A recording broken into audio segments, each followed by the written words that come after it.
کچھ لوگوں کو دیکھتے ہیں نماز وطر کے اندر ہاتھ کھڑے کر کے دعائے قنوت پڑھ رہے ہوتے ہیں، اللہ سے دعا مانگ رہے ہوتے ہیں، اور ان سے پوچھا جائے کہ جی آپ کا مسلک کون سا ہے، تو وہ کہتے ہیں جی ہم اہل حدیث ہیں۔ وطروں کے اندر دعائے قنوت ہاتھ اٹھا کر پڑھی جاتی ہے، حالانکہ بخاری سے لے کر ابن ماجہ تک پوری صحاح ستہ میں حدیث کی کسی کتاب میں یہ نہیں ہے کہ وطروں کی تیسری رکعت کے اندر یا وطروں کی کسی رکعت میں جب دعائے قنوت پڑھی جائے تو ہاتھ اٹھا کر پڑھی جائے۔ قطعاً کسی بھی حدیث کی کتاب سے یہ ثابت نہیں ہے، اور وہ لوگ تو پھر بھی رکوع کے بعد پڑھتے ہیں۔ آؤ آج اپنے ایک مولوی صاحب سے سنو جو تمہارے ہی مسلک کا ہے، تمہارا ہی مفتی ہے، اس سے سنو وہ کیا کہہ رہے ہیں۔ وہ صاف کہہ رہا ہے دعائے قنوت رکوع سے پہلے ہے۔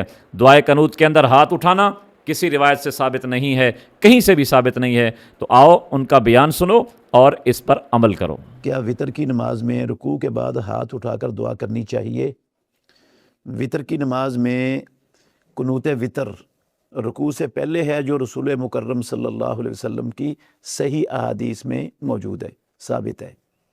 قنوت وطر رکوع سے پہلے ہے، قرات مکمل کرنے کے بعد، اور پھر قنوت ہاتھ بندے بندے ہی، ہاتھ اٹھانے نہیں ہیں، نہ ایسے کر کے ایسے کرنا ہے، نہ ایسے کرنے کی ضرورت ہے، بس بندے بندے ہاتھ آپ قنوت وطر پڑھ لیں، پھر